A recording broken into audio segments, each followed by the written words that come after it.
You're watching DW News Asia. Coming up today, former Prime Minister of Pakistan Imran Khan is on the offensive after the attempt on his life last week. He accuses the current Prime Minister and the military for being behind the attack. They are threatened. They know elections, they cannot compete. And so their motive was to get me out of the way. They tried other ways. They tried to disqualify me.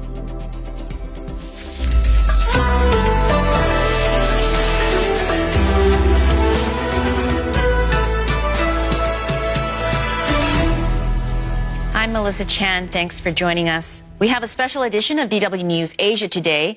In a few moments, we'll be speaking with Pakistan's former Prime Minister Imran Khan.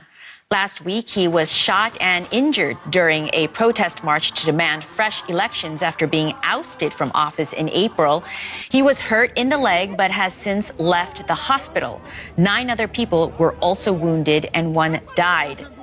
Police say the perpetrator was a lone gunman, and an unverified video started circulating online. Keep in mind, there's a lot of disinformation and misinformation out there. But the video showed a man handcuffed at a police station who said, quote, "I did it because Khan was misleading the public. I tried to kill him. I tried my best," end quote. Khan has accused Prime Minister Shehbaz Sharif and 2 other senior officials of being behind the assassination attempt and has demanded an independent investigation. Joining us is former Prime Minister of Pakistan, Imran Khan. Thank you so much for joining DW News Asia. And sir, of course, I want to start by first asking how you're healing from your injuries, and do you expect a full recovery?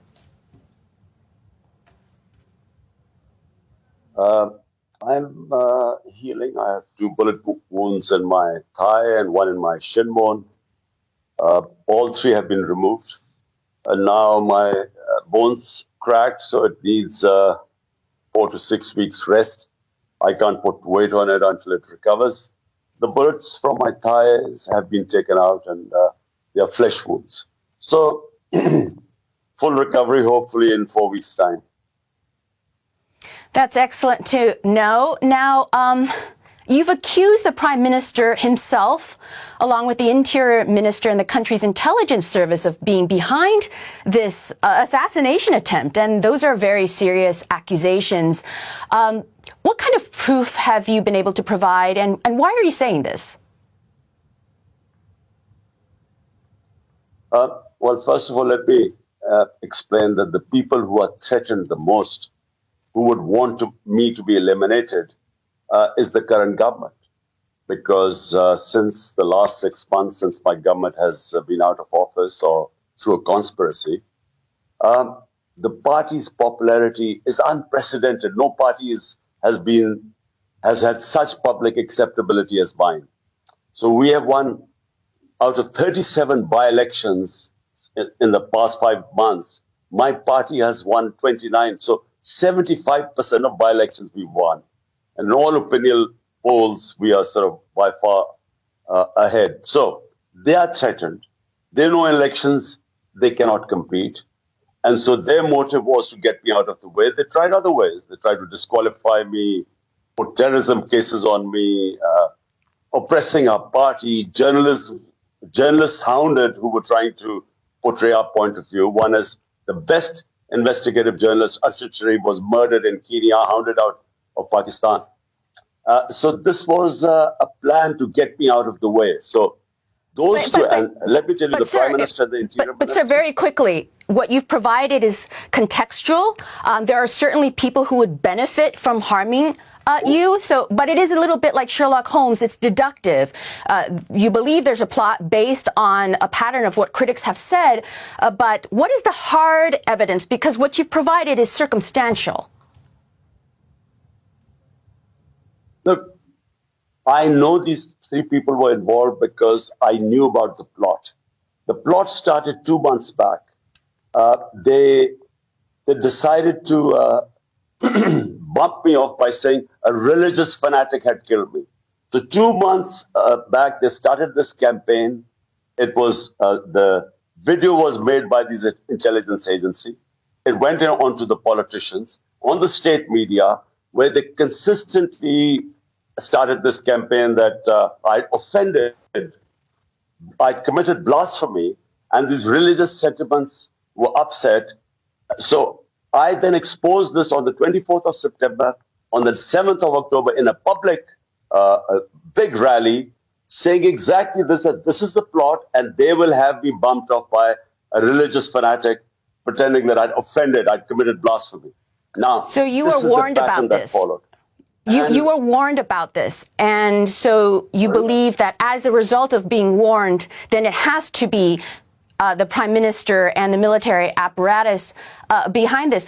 And so if you knew about this, I want to ask about the security, because when I look at the videos of you doing this long march, there doesn't seem to be a lot of security. Did you just ignore the warnings, or did you decide to just take extraordinary risks to your own life, but also to those who support you? Look, past 6 months, I have been in the public. I've held 60 public rallies, almost a record. And then this March. So there was always going to be risk. So many of the rally, before I was holding a rally, they would say, your life is at threat, there's a terrorist threat. This went on for 6 months. Now, I have the options. Do I stay at home and stop this injustice that has happened to Pakistan, where they've plonked the biggest crooks of this country, who've been looting the country for 30 years? They plonk on us, and we expected to sit quietly like a herd of sheep? Or were we going to stand up to the injustice? So I decided that whatever the risk, I would go out in the public. So there were always going to be a risk. But I know who was being threatened, and I know who plotted it. And that's why I want an independent investigation. Got it. Now, you're doing this march, you're resuming it. Is part of your goal here to bring down the system? Because if you're as popular as you say, and the by-election certainly suggests that, why don't you wait until the next election? Why are you trying to force this to happen now? Can't you wait until next year? You will still likely be as popular as you say next year, if that's what you believe. Melissa, it's not about me being popular and winning the elections. We will win the elections, inshallah, whenever they are held. The point is, Pakistan is going down. We are now nearing default. My worry is that by the time these criminals who've been imposed on us, by the time they go, the country might go to a point of no return. What we are seeing is our economy is tanked. All economic indicators have gone down. Exports, economic growth, agricultural growth, everything is heading down. Rupee is falling, our reserves going down. We are heading into a dark tunnel. The only way out of this are free and fair elections. Why? Because when you have free and fair elections, you will have a government for 5 years. That brings in political stability, which doesn't exist right now. And there is no political stability. So time is of essence. Listen, Melissa, economy can only stabilize if you have political stability, because only then the investors come in, only then people have confidence in the system. When no one knows how long this government is going to last, even the government doesn't know, the economy has tanked completely.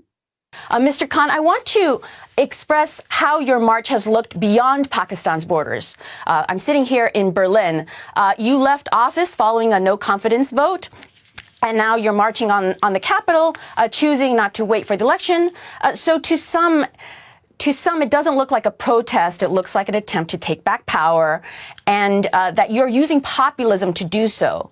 From the outside, there are critics who say that this is reminiscent of the likes of Jair Bolsonaro in Brazil, Donald Trump in the U.S., Rodrigo Duterte in the Philippines, or Bongbong Marcos Jr. now in the Philippines. Would it be fair to include you in that bunch? Okay, well, that's point number one. Marching to the Capitol, what is called a march. There were 3 long marches against me when I was the Prime Minister. We didn't stop them.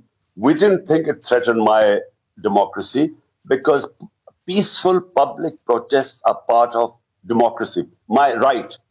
So, firstly, it is within the Constitution. It is when you feel that there is something wrong going on as a Democrat, it is your right to protest like you do in Germany and all over Europe. Secondly, my government was removed, not some constitutional or legal way.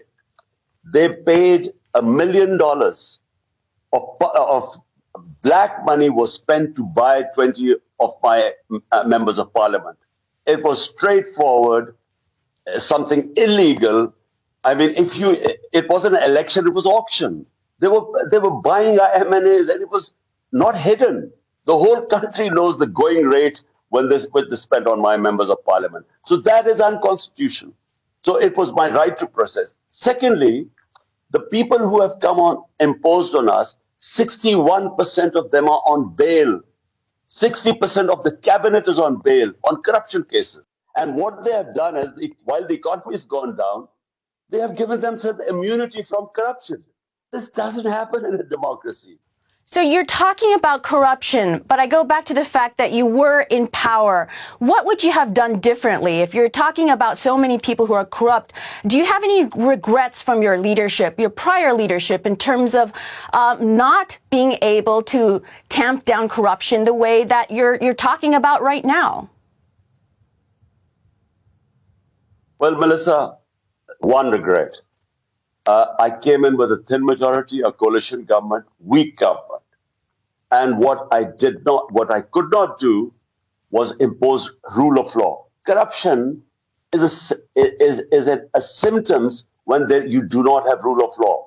Rule of law means when you have powerful crooks who are above law, which is what has happened now.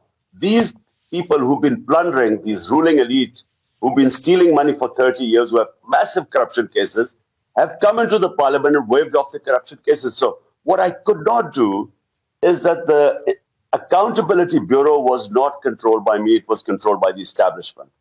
And so I did not have the power to bring the big crooks under the rule of law.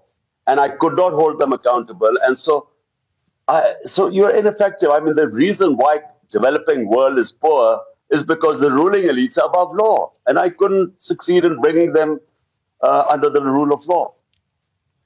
Mr. Imran Khan, we've run out of time. Thank you so much for joining us.